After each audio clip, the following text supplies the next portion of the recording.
तो दोस्तों मैट्रिसेस और डिटर्मिनेंट्स पे जेकेएसएसबी पंचायत अकाउंट असिस्टेंट में क्या क्या सवाल पूछे जा सकते हैं, किस तरह के एमसीक्यूज आ सकते हैं, यही सब आज इस लेक्चर में पढ़ने जा रहे हैं हम।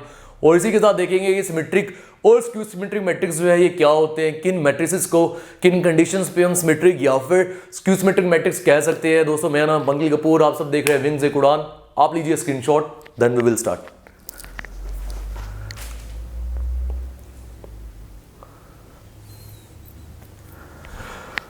जैसे कि आप सब जानते हो कि जो एग्जाम डेट्स हैं वो टेंटेटिव एग्जाम डेट्स आ चुकी हैं और नियर अराउंड 1 महीना रह गया आपके एग्जाम को आने को। और इस महीने में आपको किस तरह से काम करना है ये बहुत ज़्यादा मायने रखता है। आपको बहुत प्रोडक्टिव वर्क करना पड़ेगा अगर आप रिजल्ट्स अच्छे चाहते हो तो। हमारी कोशिश रहेगी अपने एंड से भी ज़्यादा से ज़्यादा वीडियोस जो है वो आप तक पहुंचाई जा सके अपलोड करके।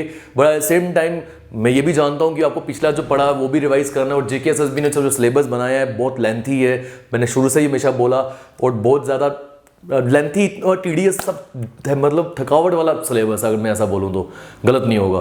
तो एट द सेम टाइम ये दोनों चीज़ें पढ़नी है, करनी है, आपको नई चीज़ें भी सीखनी है और पिछला रिवाइज भी करना है। तो इसलिए दिन के शेड्यूल को इस तरह से बनाओ आप कि कुछ समय रखो, कुछ घंटे रखो नई चीज़ें सीखने के लिए, जो आपके रिमेनिंग कॉन्सेप्ट्स पढ़े हैं उनको समझने के लिए, और कुछ घंटे रखो जो आपने पढ़ लिया वो उसको रिवाइज करने के लिए। तभी आप ये 1 महीना जो है ये अच्छे से काम कर पाओगे, प्रोडक्टिव वर्क कर पाओगे और जो रिजल्ट्स होंगे आपके वो सही होंगे। और जो भी आपके रिमेनिंग कॉन्सेप्ट्स रहते हैं या टॉपिक्स रहते हैं, हमारी कोशिश है कि रोज़ उनकी वीडियोस जल्दी से जल्दी अपलोड हो। और मेरी भी पर्सनल एंड पे रहेगी कोशिश कि 2 से 3 वीडियोस मेरी भी अपलोड हो, चाहे वो कंप्यूटर्स की भी हो, मैथ्स की भी हो। और आई थिंक यही 2 जो सब्जेक्ट्स जिनके साथ मैं अभी डील कर रहा हूँ। और जो बाकी टीचर्स की कुछ वीडियोस रहती है वो भी आ जाएंगी। चाह के भी कल वीडियो में अपलोड नहीं कर पाया due to health issues, but फिर भी हम सब चीज़ों को अलग रखते हुए आपको मैक्सिमम वीडियोज़ जो है वो मिलती रहेंगी। आप अपने तैयारी जो है उसमें खलल नहीं आने देना, तैयारी को सही तरीके से रखो। देखो पहला टॉपिक जो है हमारा सिमेट्रिक मैट्रिक्स कि एक सिमेट्रिक मैट्रिक्स जो है ये क्या होता है। देखो किसी भी एक स्क्वायर मैट्रिक्स को मैं सिमेट्रिक मैट्रिक्स तब बोल सकता हूं कि अगर उस स्क्वायर मैट्रिक्स का जब मैं ट्रांसपोज निकालता हूं तो ट्रांसपोज निकालने के बाद जो मुझे मैट्रिक्स मिल रहा है वो एग्जैक्टली सिमिलर है रियल मैट्रिक्स के। कहने का मतलब क्या हो गया, मान लीजिए मेरे पास एक मैट्रिक्स है और इस मैट्रिक्स का जब मैं ट्रांसपोज निकालूंगा यहां पर, तो ट्रांसपोज निकालने के बाद भी अगर मुझे ऐसा ही मैट्रिक्स मिलेगा तो मैं ये कह सकता हूं कि ये मैट्रिक्स जो है वो एक सिमेट्रिक मैट्रिक्स है। सिमेट्रिक क्यों? क्योंकि सिमेट्री मेंटेन रही। तो देखो a square matrix A is called a symmetric matrix if the transpose of matrix A is equal to matrix A। Representation क्या होती है? A transpose equals to A और A dash equals to A। आपको MCQs में पूछा जा सकता है कि ये रिप्रेजेंटेशन जो है ये किस टाइप की मैट्रिक्स की है। जैसे यहां भी एक सवाल मैंने लिया भी हुआ है तो इसलिए ये इंपॉर्टेंट है। और ये तीसरी रिप्रेजेंटेशन जो है ये कैसे आई ये मैं अभी आपको समझाऊंगा। तो निकालते हैं ट्रांसपोज और देखते हैं। देखो ट्रांसपोज कैसे निकाला जाता था, कॉलम को रो में कन्वर्ट करना है। तो AHG जो कॉलम है ये लीजिए A, this is H, this is G, रो बना दिया। HBF, this is H, this is B, this is F, GFC, GFC। अब ट्रांसपोज निकाल लिया और ट्रांसपोज निकालने के बाद जरा सा देखिए आप कि क्या ये दोनों मैट्रिक्स जो है वो एक जैसे हैं या नहीं है। तो AHG, AHG, HBF, HBF, GFC, GFC, yes, it means after finding out the transpose of the matrix A, जो भी हमें मैट्रिक्स मिला है वो मैट्रिक्स वैसा ही है जैसा पहला है। तो अब आपको समझ आनी चाहिए कि ये एक सिमेट्रिक मैट्रिक्स है। बात आती है कि सर ये कंडीशन जो है इसे सेटिस्फाई करके बताओ। तो सिमेट्रिक मैट्रिक्स के लिए क्या होता है, AIJ is equal to AJI।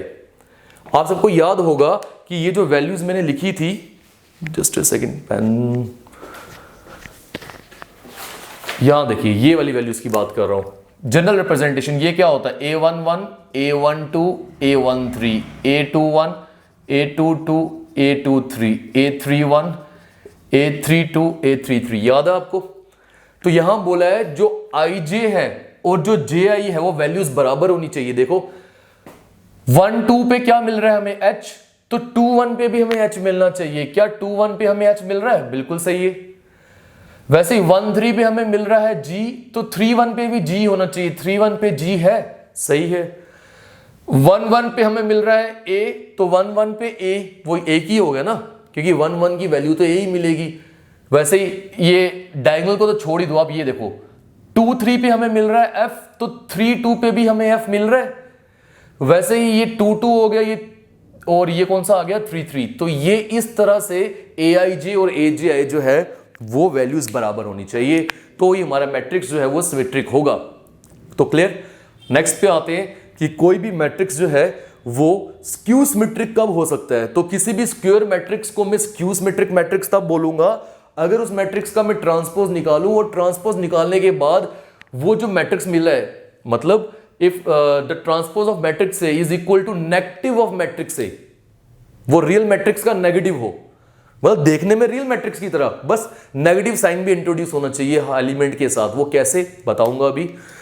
देखो square matrix A is called a skew symmetric matrix. किसी भी स्क्वायर मैट्रिक्स को आप एक स्क्यू सिमेट्रिक मैट्रिक्स तब बोल सकते हो अगर if the transpose of matrix ए, जो ट्रांसपोज निकालोगे आप मैट्रिक्स ए का, वो इक्वल हो नेगेटिव ऑफ मैट्रिक्स ए के।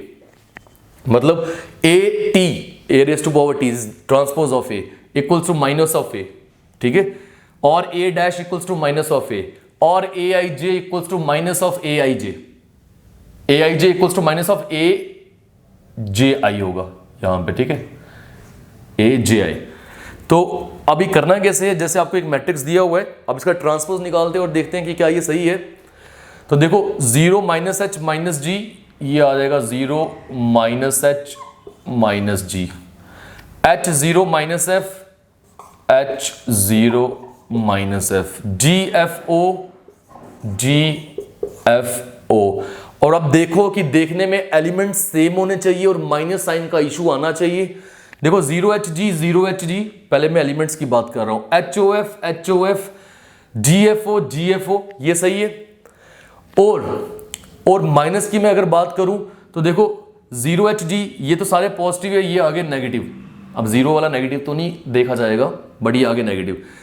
माइनस प्लस प्लस, तो प्लस प्लस, हाँ तो ठीक है, प्लस 0 तो कोई इशू नहीं है, ये हो गया माइनस। यहां H के साथ नेगेटिव था, यहां पॉजिटिव, यहां F के साथ पॉजिटिव था, यहां नेगेटिव। देखने में देखो यार सिंपल सी बात है, ये जो डायगोनल के नीचे वाले एलिमेंट्स 3 नेगेटिव थे ना, ऊपर वाले पॉजिटिव, यहां उल्टा हो गया, डायगोनल के ऊपर वाले नेगेटिव, नीचे वाले पॉजिटिव। तो इसलिए कंडीशन सेटिस्फाई हो गई। आप इसको ऐसा भी तो कर सकते हो कि ये एक माइनस कॉमन लेके बाहर ले लो। अगर आप माइनस कॉमन लेके बाहर ले लोगे तो बाकी मैं आपको लिख के बता देता हूं ऐसे, यहां देखो ए ट्रांसपोज इक्वल्स टू, ये सारा सबका माइनस अगर मैं बाहर कॉमन ले लूं तो फिर यहां से माइनस हट जाएगा, यहां और यहां आएगा, ये आ गया माइनस कॉमन बाहर। तो अब देखने में ये ए और ये ए बराबर लग रहा है, और माइनस इंट्रोड्यूस हो गया, ये वाला माइनस।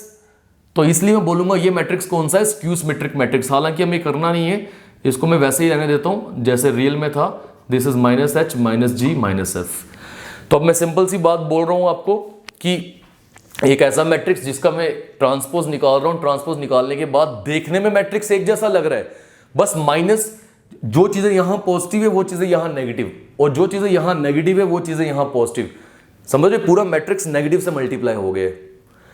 तो ये चीज तभी पॉसिबल हो सकती है if all the principal diagonal elements of a skew symmetric matrix are always zero. ये जो प्रिंसिपल डायगोनल एलिमेंट्स है ना स्क्यू सिमेट्रिक मैट्रिक्स के, अगर ये जीरो होंगे तो ही ये चीज पॉसिबल होती है। और अगर ये जीरो होंगे तो इस सब का ट्रेस निकालेंगे हम मैट्रिक्स का, वो कितना आएगा, जीरो। ट्रेस क्या होता है, ट्रेस होता है डायगोनल एलिमेंट्स को सम करें अगर हम, तो डायगोनल एलिमेंट्स को फिर सम करने के बाद भी तो हमारा आंसर जीरो ही आ रहा है ना। तो ये था स्क्यू सिमेट्रिक मैट्रिक्स। अब आ जाते हैं दोस्तों सवालों के ऊपर। तो देखो पहला सवाल क्या आ गया हमारे पास, if A I J A equals to A I J M cross N, ये कुछ दिया आपको, कह रहा क्या है, ये स्क्वायर मैट्रिक्स कब होगा, जब m छोटा होगा n से, m बड़ा होगा n से, m is equals to n और नन ऑफ दीज। तो आप सबको याद होना चाहिए कि मैंने बताया था कि any matrix will be a square matrix if the number of rows equals to number of columns.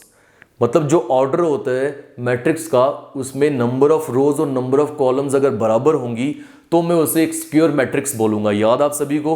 तो उसी तरह से यहां पर m और n जो है वो फिर इक्वल होने चाहिए, तभी तो ये एक स्क्वायर मैट्रिक्स होगा। वाई रीजन में यहां लिख रहा हूं, number of number of rows should be equal to number of columns, तभी हमारा कोई भी मैट्रिक्स जो है वो कौन सा मैट्रिक्स होगा, वो एक स्क्वायर मैट्रिक्स होगा। ठीक है दोस्तों, आगे चलते।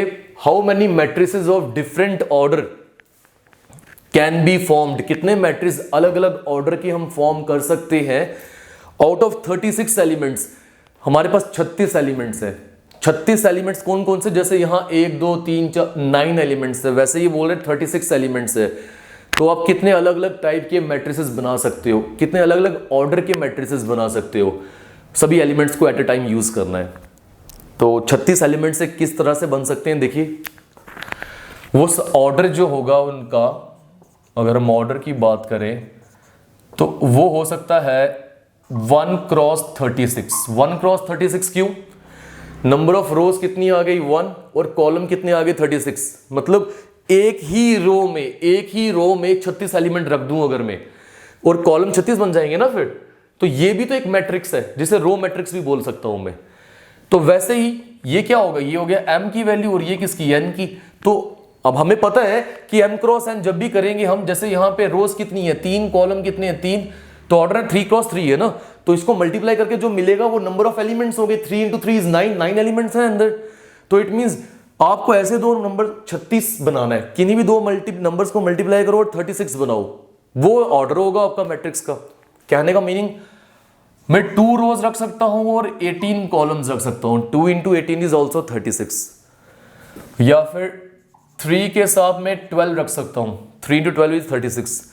अगर मैंने 4 रखना है, 4 के साथ में 9 रख सकता हूं, 4 इंटू 9 इज 36। 5 के टेबल में 36 आता नहीं है, 6 के टेबल में आता है, तो 6 इंटू 6 इज 36। ठीक है, 7 में नहीं आता, 8 में नहीं आता, 9 में आता है। तो अब 9 किसने 9 इंटू 4 इज 36। ठीक है, 10 में नहीं आएगा, 11 में नहीं आएगा, फिर 12 में आया। अब देखो रिवर्स चल रहा है ये, तो 12 into 3 is 36, then 18 into 2 is 36 and 36 into 1 is 36। कितने हो गए टोटल, 1 2 3 4 5 6 7 8 9। इट मीन्स मैं 9 ऐसे मैट्रिसेस बना सकता हूं जो कि इन 36 एलिमेंट्स को यूज करके होंगे, जहां ऑर्डर जो होगा मैट्रिसेस का वो अलग अलग होगा।